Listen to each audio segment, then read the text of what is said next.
Друзья, Light Unicorn T28 Pro. У меня был когда-то T28, и с учетом того, что там была высокая яркость, был более-менее нормальный, я вам скажу, проектор. Но здесь очень большие нововведения. Автокейстоун, автофокус, автоубирание вот этих вот, допустим, препятствий. Еще яркость 27 тысяч люмен и с поддержкой HDR. Короче, вот такой вот у нас обновленный T28 Pro. Немаловажный факт, то, что он еще и с Bluetooth пультом и голосовым поиском, да еще и памяти больше сделали. 2 на 32. На андроиде, конечно же, но все это на канале Технозон. Поехали.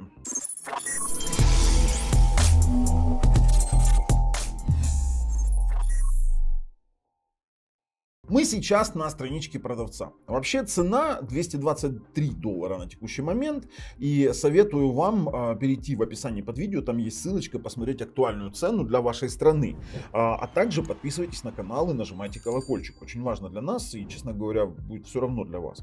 У нас мы сразу видим заявление про 27 тысяч люмен, автофокус, автокейстоун, LED-проектор. Само собой это LED-проектор. Теперь давайте посмотрим на те характеристики, которые они заявляют. Максимальная поддержка 4К. Идет речь о декодировании 4К 30 Гц. То есть кино с внутреннего жесткого диска в 24 кадра вы посмотреть можете. Про то, что есть кино в 60 кадров, пожалуйста, не нужно писать комментарии, потому что они снимаются в 24 кадра. 27 тысяч люмен. Теперь Android-система, максимально 300 дюймов и 5 гигагерцовый Wi-Fi. Ну, давайте откроем. Вот эту девочку суют везде на проекторы. Дальше у нас 880 ансилюмен. То, что он яркий, это просто вы себе не представляете. Я еще в обзоре покажу, но я вам сейчас показываю, то есть насколько было ярко в студии. Я снимал, вот просто я могу смотреть его при полном освещении, просто не затеняя. Это очень яркий проектор, очень. Дальше. Поддержка HDR, но только с внутреннего, скажем так, плеера. Он поддерживает декодирование, потому что с внешнего с HDMI он не дает поедить информацию о том, что есть поддержка HDR. Это вы должны учитывать. Я должен там всю правду говорить. Очень яркий. Опять они на этом у нас делают акцент. Классная цветопередача, объясню. Дело в том, что данный проектор имеет с завода очень хорошую калибровку. То есть изначально проектор откалиброван и по контрасту, и по яркости, и по цветам. И у меня в принципе-то не было необходимости его докалибровать. Я немножечко там игрался с некоторыми настройками, но это все, что мне нужно было делать. Смотрите, автофокус и автокейстоун. Это очень хорошо. Но тут есть еще классная такая опция. Automatic Abstent Avoidance. Смотрите, то есть если стоит лампа и вы поставили, он автоматически раз и скорректирует изображение, меньше сделает. То есть это очень классная тема. Я вот встречал это в других проекторах уже когда-то, но мне очень сильно понравилось. То есть показать это как в обзоре не могу. То есть опция заявлена, она работает, ну просто у меня лампы нет такой, торшера такого нет. Дальше. У нас есть возможность калибровки даже на внутренний плеер. Это очень классная тема. 2 на 32, Android, ну это уже самое мы поняли. 6D Keystone, тут они много чего расписывают, очень много.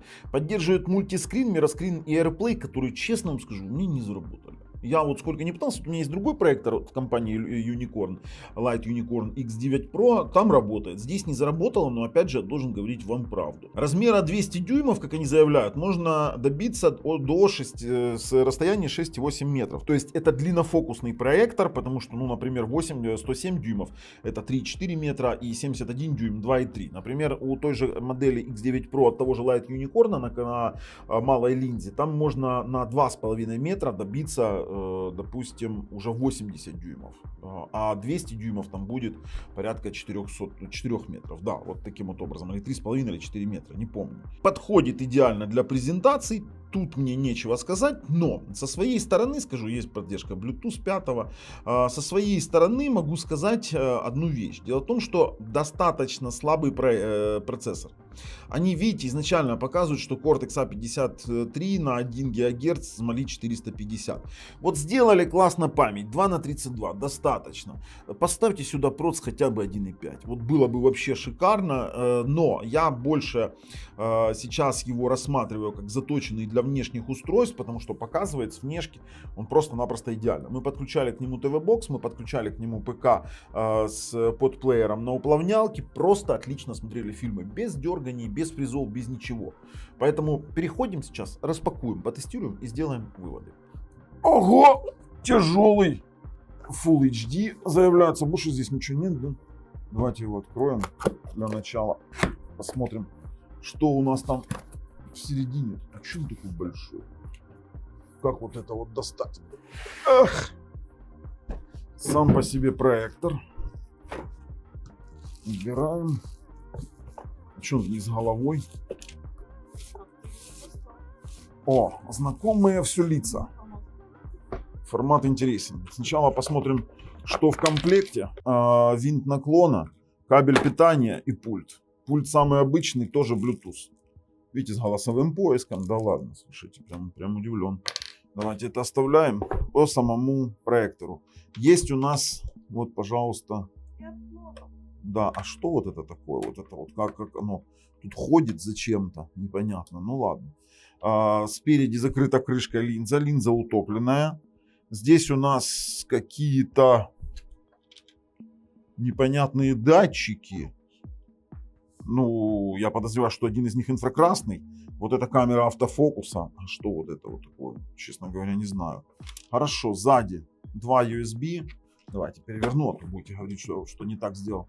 2 USB, 2 HDMI, аудио-видео выход, line out и инфракрасный датчик. Еще один. Слушайте, ну это охлаждение сквозное. Это прикольная штука, классно сделано. Спереди у нас, видите, винт наклона можно вот таким вот образом сделать и регулировать угол наклона проектора. Потому что это все-таки длиннофокусный проектор. Я думаю, что вот именно для этих целей она и нужна. Винт откидываем. Больше здесь я ничего не вижу. Как доставать? Что вот это такое? Вообще непонятно. Да ну нету там ничего такого. Как доставать пыльник и его, скажем так, чистить, у меня тоже никаких идей нету. Ну ладно. Слушай, прикольно текстурировано. Попробуй. Текстура такая классная. Да, прикольно. Так, переходим, тестируем. Вот так вот. Яркость просто бешеная. Я вам скажу, яркость здесь достаточная даже для того, чтобы просто-напросто смотреть его при включенном свете. Я сейчас снимаю его полностью. Вот я вот сейчас даже повернусь, я снимаю, сейчас вот селфи делаю. Специально, чтобы вы понимали, что у меня даже осветитель горит. То есть мы снимаем проектор конкретно при освещении. И он невероятно яркий. Очень красочный интерфейс. Ничего здесь нового, такого необычного для меня нет. Я сразу подключил его к Wi-Fi и работает достаточно быстро. Но не все так хорошо, как хотелось бы. Давайте пройдемся сначала по параметрам. У нас есть параметры, есть настройки. Идем в настройки, это боковые настройки у нас. У нас есть Bluetooth пульт, у нас есть подключение к Wi-Fi, все хорошо вроде бы, подключилось к 5 ГГц Wi-Fi и можно даже войти в аккаунт. Обыкновенный Google, здесь у нас можно с вами поменять входное устройство HDMI 1, HDMI 2 или AV и поменять язык. Давайте сменим язык на более нам привычный, а он уже стоит, кстати. Есть режим мышки для нашего пульта, грубо говоря, но он активируется конкретно в меню, и тогда вы не можете им пользоваться как простым пультом, и приходится выключать его потом мышкой. Есть у нас projection режим, когда мы можем выбрать режим проекции того, как висит наш экран. Отличная штука. Есть у нас настройки фокуса, у нас автофокус, можно автокейстоун поставить, можно автоматический баланс поставить. У нас здесь огромное количество различных настроек. А знаете, что такое вот эти все автонастройки? То это у нас конкретно огибание вот этих вот препятствий, о которых я вам уже говорил. Есть мануальная коррекция кейстоуна, есть электронный зум, соотношение сторон 4:3 либо 16:9 и есть настройка картинки. А вот это уже просто-напросто охренительно. Объясню. Дело в том, что здесь есть, видите, разные у нас спорт режим, ремуви режим, у нас есть Vivid, Bright режим и есть мануальная настройка. Объясню. Дело в том, что данный проектор можно калибровать даже для использования на внутреннем плеере. Обычно как это происходит, да, там ой-ой-ой, у нас можно только на внешнем устройстве. Здесь можно. Можно выбрать изначально по дефолту загрузочный источник, например, назначить HDMI и тому подобное. И больше нам здесь смотреть нечего. То есть есть какие-то базовые параметры. А в параметрах самих мы увидим условия эксплуатации, параметры рекламы и конфиденциальность. В принципе, это все из того, что я хотел вам там в настройках показать. Очень классные настройки, все очень хорошо. Дальше у нас есть App Store левый, есть App Store обыкновенный, можно установить App Store гугловский именно отсюда. Также у нас есть черный Netflix и режим Bluetooth колонки. Да, здесь есть Bluetooth колонка. Давайте ее оценим сейчас. Для этого нам нужно по Bluetooth подключиться к данному проектору.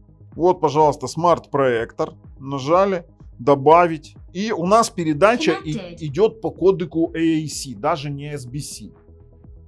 Мы можем выключить звук. Ну, мы включим сейчас, например, какую-то нашу песню, чтобы она была не лицензионная. Вот я включил музыку. Надо что-то более, наверное, интересное включить сейчас.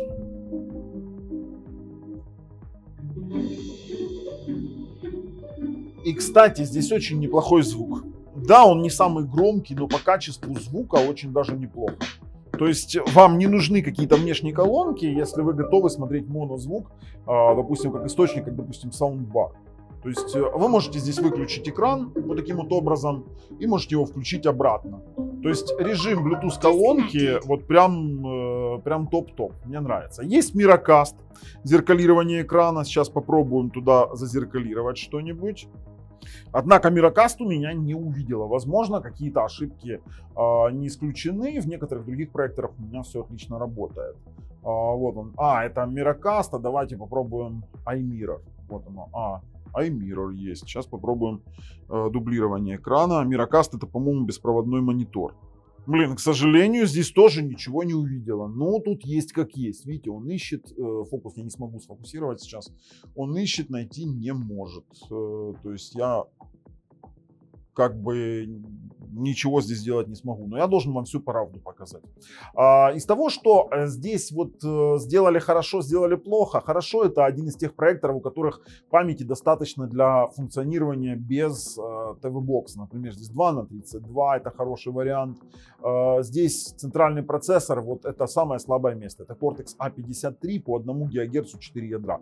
Слабый сильно процессор для отображения хотя бы в YouTube Full HD 60 Гц. Здесь Mali 450 MP, я подозреваю, что это у нас High Silicon процессор, с температурой, доступа к температуре нет. То есть вот такая вот у нас фигня.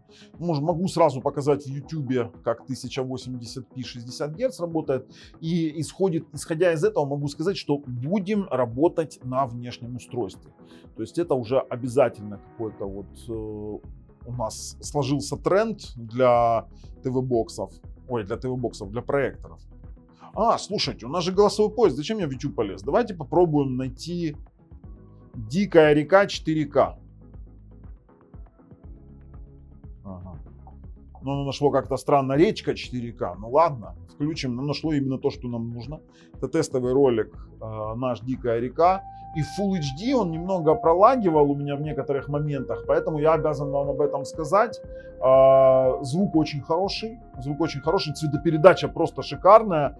И вот Full HD это максимум, что вы сможете здесь смотреть, то есть ютубчик. Поэтому я думаю, что нужно внешнее устройство, более мощное, но показывает отлично. Давайте оценим качество изображения с внешнего источника. Это вот тоже у нас такой обязательный забег по проекторам. У нас есть Hi-File Manager, который позволяет проигрывать из UPnP-шек, с NFS, из Samba серверов различные файлы. Мы подключили сюда конкретно наш SSD-диск через USB и будем тестировать сейчас, например, LG New York 4K. Я хочу посмотреть, как он здесь воспроизводится. Воспроизводится шикарно. Я вам скажу сразу, это все работает с HDR. То есть, как они заявляют, у нас здесь есть поддержка HDR. Что значит 8К режим? Это очень интересно. Так, что у нас тут? SDR режим, HDR режим. Но они, кстати, при выключении он в SDR не переключается. Очень классная яркость для проигрывания таких роликов. Просто шикарно. То есть фильмы мы здесь сможем смотреть без ограничений. Ну давайте проиграем еще с вами. Там, например, Samsung Wonderland. Я обожаю этот ролик, особенно вот то, что здесь HDR 10+, как они заявляют. Вообще шикарно. Вот вообще просто топово. Просто топово показывают. Вы знаете, когда я говорю там про бюджетный проектор и говорю, вот он стоит там $100, вот этот вот, он стоит намного дороже, чем он есть на самом деле, только из-за своей яркости. Даже если его брать как проектор для внешних устройств, это просто класс. Из-за его яркости это просто действительно прикольно. Давайте оценим калибровку и посмотрим, сможем ли мы его откалибровать в какие-то штатные места, если у нас есть. Так, с оверсканом все в порядке. О, слушайте, у него крутая базовая калибровка, он откалиброван. Я вижу абсолютно все прямоугольнички, камера может не передавать, сразу говорю, делать, потому что камеры ночью, ну вот именно проекторные дела снимают очень плохо. У нас и по яркости, и по контрасту заводская калибровка идеальна. Идеально просто-напросто. Девушки выглядят отлично, я бы вообще не влазил бы вообще в калибровку. Слушайте, вообще топово. Все градации видны. Вот у нас нет темных углов, тоже на камере, знаете, на камере как может быть какой визуальный эффект. Центр может быть просто-напросто в пересвете, поэтому может казаться углы затемнены. Нет, на самом деле белый вообще шикарен. Это темно-красный, градации 8-битные, само собой, с лесенками, так и должно быть. Меня интересует натуральный красный, это кремовый. Меня интересует натуральный красный, идеально. Здесь обычно видны черные вкрапления, если плохая матрица или линза. И интересует черный. Конкретно интересует черный, синий классный у нас. Интересует черный. Вау, просто топ. Просто топ. Здесь все правильно, все квадраты разделены. Как и здесь. Но здесь у нас маленькие паттерны. То же самое. Очень хорошая калибровка, потому что вот я сейчас пальцем попытаюсь. На вот этой вот полоске видны, кроме прямоугольников, еще в каждой полоске по 2 квадрата вкрапления. Отлично. И здесь тоже все правильно. Так, яркостно-контрастный анализ идеальный. Базовые цвета отличные. И здесь у нас тоже все разделено. В сером яркостно-контрастный анализ, в синем, в красном и в зеленом и красном отличные. По линзированию. Линзирование минимально, вообще минимально. Если оно и есть, то визуально на расстоянии метров 3-4 я различить его не могу.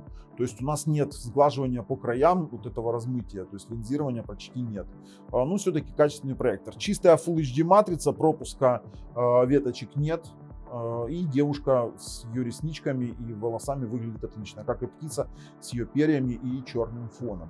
Слушайте, по качеству картинки просто суперово. Меня интересует 24-кадровый режим. Давайте попробуем на родном плеере, но я сильно сомневаюсь, что в проекторах такого уровня будет 24 кадра режим. Включаем 24 кадровый этот и фотографируем с выдержкой в 1 секунду. Смотрим. Нет, у нас четкая шахматка. 24 кадра, здесь честных нет. Поэтому мы можем, допустим, в тестом-то видео понимать, что у нас тот же самый V-Red, он будет работать с некоторым подергиванием в динамичных сценах, имеется в виду. Поэтому я советую в качестве внешнего устройства подключать обязательно ПК с уплавнялкой. Тогда у вас будет просто все шикарно. Идем на внешнее устройство. Это очень немаловажный аспект, потому что на внешнем... Нам, вот знаете, что хорошо? Калибровать не нужно. Калибровать не нужно, и мы на внешнем устройстве должны проверить тоже, насколько у нас калибровочка сработает. А ну-ка, выбрали HDMI-чик. А ну-ка, давайте посмотрим, что у нас тут. Меня знаете, что интересует? Меня интересует, если оверскан, у меня здесь сейчас стоит 94%. Для избежания оверскана делал только тест дешевого проектора. HDR с внешнего источника он не подтягивает. Давайте скрин позиция, zoom out. О, у нас есть оверскан, ребят. 93% ну, оверскана.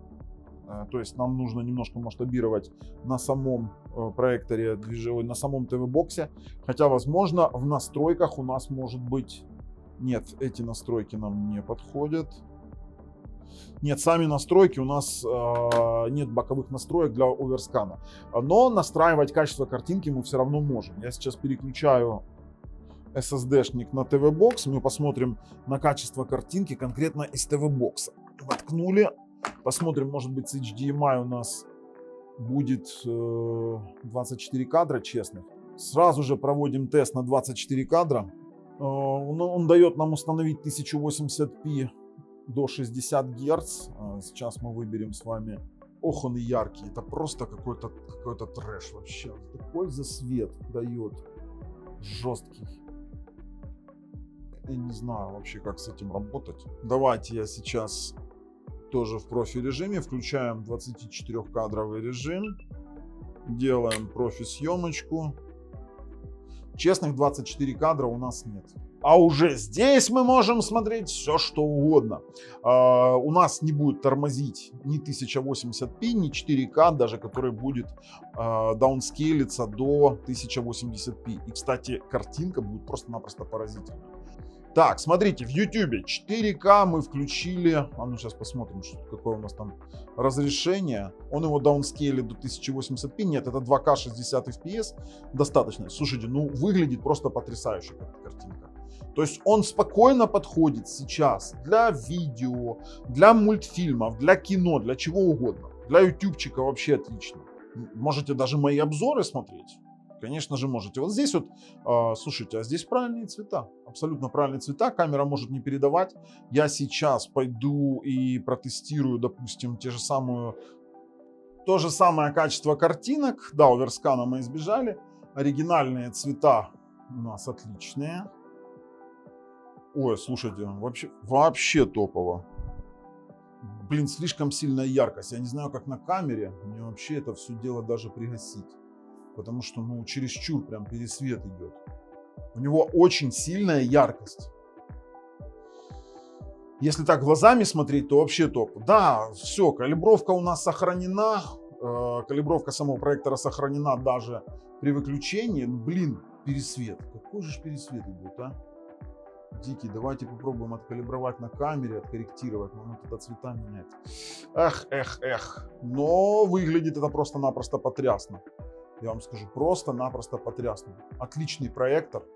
Я вообще готов прорезюмировать, потому что даже в базовых цветах каких-то данный проектор показывает топово. Просто топово. И яркостно-контрастный анализ у нас на идеале. И то же самое линзирование, которого нет.